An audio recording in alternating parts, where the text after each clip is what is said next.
This is Colleen Davis, your state treasurer here in Delaware, and we are coming together on a regular basis just to do what we like to call Treasury Talks. And today I have with me Lisa Messina. She actually comes out of the Oregon State Treasurer's Office, where she helped to successfully launch the Oregon Saves Retirement Program.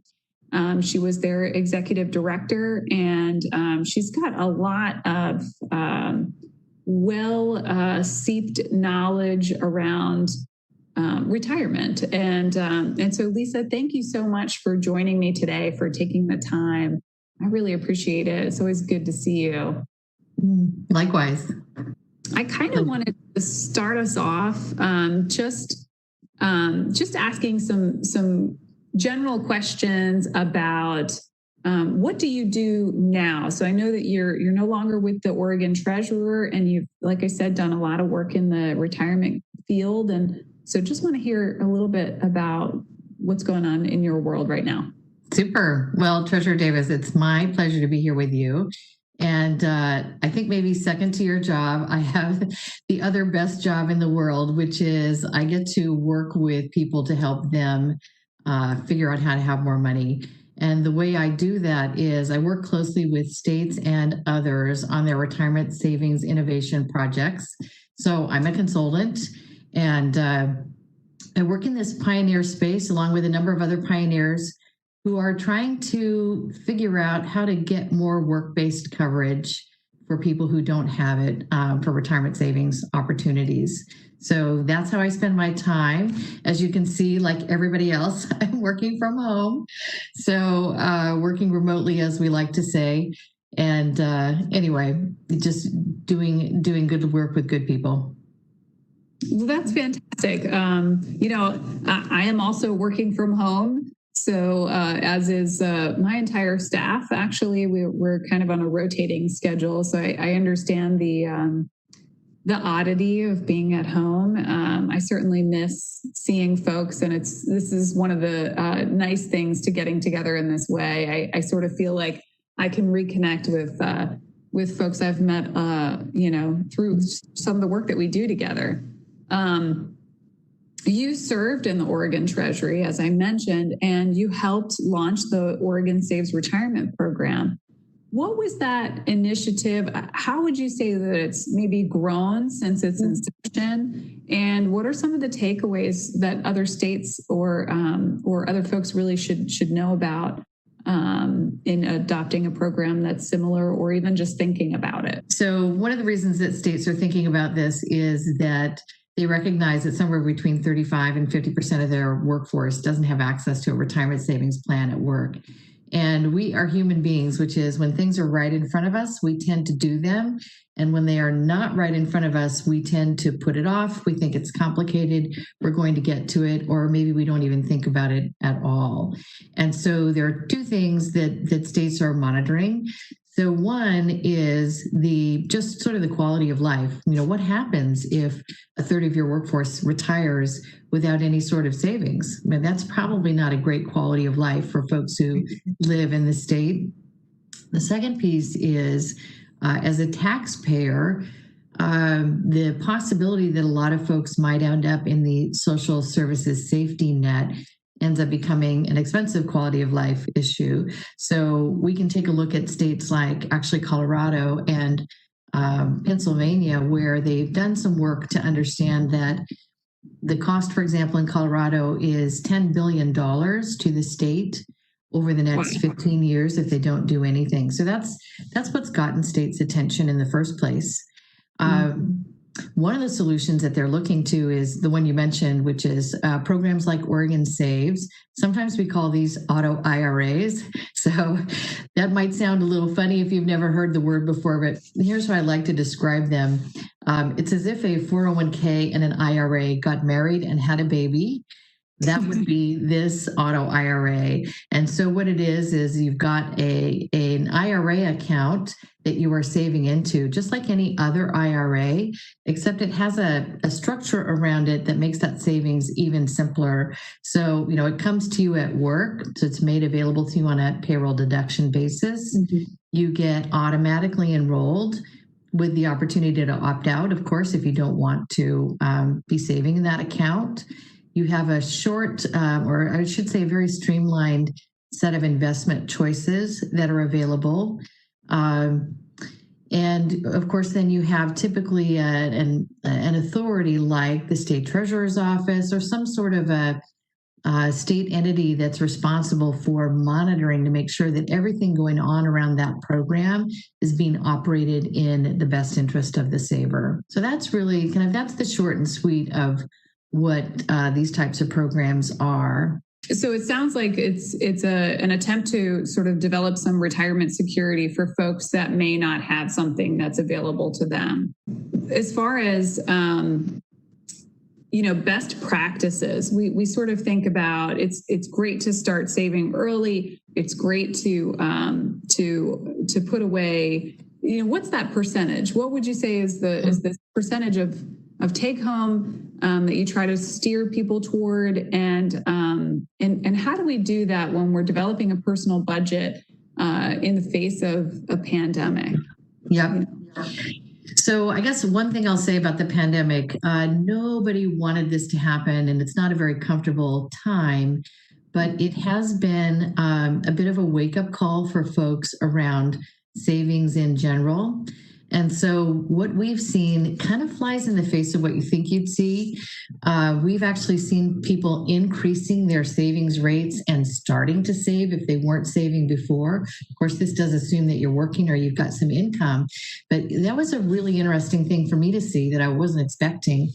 And so with the state auto IRA programs, one of the things that we're seeing is that savings rates in these programs typically start at 5%.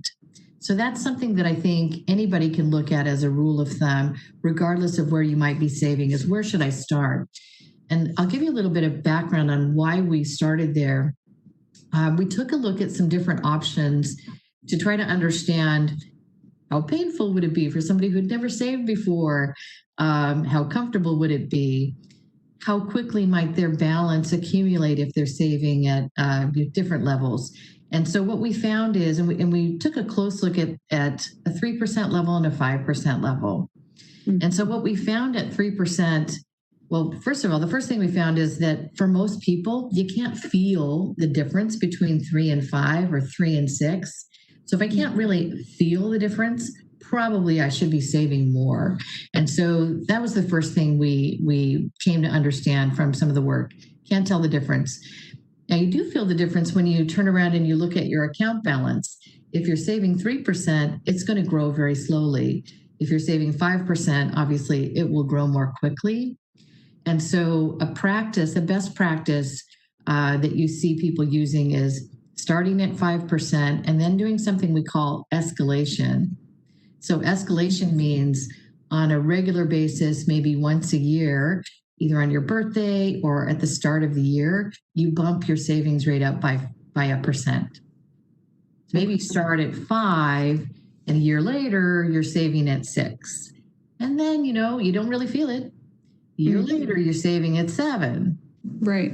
Well, and so I've heard of, some of the auto escalation concepts. Do you think that people are more aware that escalation is occurring if it's an active process, or do you think people tend to save a little more readily if it's kind of a non-active process, sort of something that happens automatically? Yeah. So you're definitely onto something there, which is automatic is what works for us humans. If I have to remember to go do it, I might not. And so if it's automatically set up in my account so that I just get bumped up 1% every year, I know it's happening. So that's this concept around automatic features, both automatic enrollment and automatic escalation. makes all the difference in the world for folks. I think one of the hardest things about what's going on right now is determining where that happy medium is for folks, and for their households. I will say anecdotally, we also are seeing a very similar trend among state employees in that we have increasing numbers this year over last year in new deferred compensation plans that are opening up. And it's a wonderful trend to see despite what's going on. And I think what that may speak to is our ability to withstand some of the current economic impact that we're all feeling related to the pandemic. And I wonder if this may be a best practice to start to establish that time in which we start to escalate that savings and maybe even just reviewing our personal budget, things like that. Start with a little bit, right? Get used to it, get comfortable with it. And then find a way, if you can, to create an automatic increase. And if you can't, put something in your calendar to get it going. But I would definitely link that to one of the interesting things we've seen in the state programs. So we talked about Oregon and Oregon Saves. There's also a program in Illinois called Illinois Secure Choice and a program in California called Cal Savers. And something we saw, so from the end of June to roughly now, we've seen the assets in those three programs go up by 22%. Wow. Some of that is new savers, but actually I want to say the new savers have gone up by maybe 10 or 11%, but the money in the program has gone up by more than that. So there's a combination of people putting savings away that hadn't been putting it away before and continuing to put it away once they'd started. And then, of course, some positive market action that's helping. What are some of the other sort of hot issues that are taking place in other states around the world of public finance, retirement security, equity, those types of things that you might be seeing?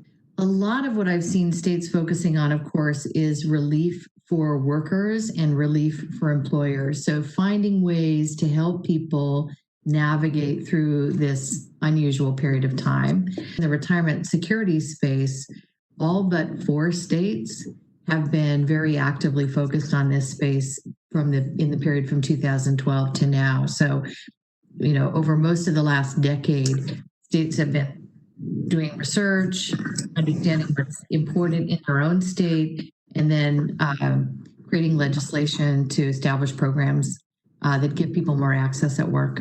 That's really encouraging. I mean, ultimately, what that translates to, in my mind, is that we're recognizing that this is it's not just a challenge for people, but it's worth spending the time to really understand and invest in it in a different sort of way than we've done before in years past. I think that it really speaks to a general movement in the right direction. And I say all of this. Yeah. Just a personal story. My grandmother is 97 years old. She lives at home alone, and she fell just a few weeks ago and broke her hip. And she's been so frustrated that she had to be in a nursing home for a period of time. And those are the types of things where you don't have a lot of choices when you're physically or financially sort of unable to make some of those decisions. It's all based on what's available to you, and we want people to be able to make some of those choices for themselves and not feel as though they're pigeonholed. It's good to have the flexibility to, as you mentioned, have some money set aside for those circumstances you're not really expecting, and you're hoping they will never happen to you, right? Right. Things do happen, and so it's good to be in that position. The other thing I'll say is I always feel like I make better decisions if I have a little bit of cash set aside somewhere, because there's less of a likelihood of panic when the surprise crops up. So, Sure. I like the idea of folks having a few $100 set aside here or there to give them that cushion when things are happening. one of the takeaways that I'd love to sort of end on is, how do you feel state treasurers can better serve the populations that they represent or advocate for those populations? Well, first of all, I love state treasurers and state treasury offices because they are filled with really fabulous people who are very dedicated to the work that they're doing and the folks they serve. I personally feel that there's an opportunity for state treasurers to take a big view, a big picture view, and I think treasurers often do. But one of the things folks might not always realize is the treasurer's office is often one of a few statewide elected positions where you're really serving on behalf of everyone in the state. And so I think for some of these topics that we've talked about around focusing on things that help people be in a better financial position, these are all important domains for treasurers. So, keep up the great work. And I love what I'm hearing about the work you're doing in Delaware. Thank you so much, Lisa. This has been really wonderful. With all the distance that we've had to have, it's really nice to see your face and spend some time talking with you. And you've been a real pioneer and a real champion when it comes to retirement security. I really appreciate all the work that you've done, and again, just spending a few moments with me. So thank you so much. Thank you. And go Delaware. Wonderful thoughts for everyone in the state. Thank you. Stay safe. Thank you. Likewise.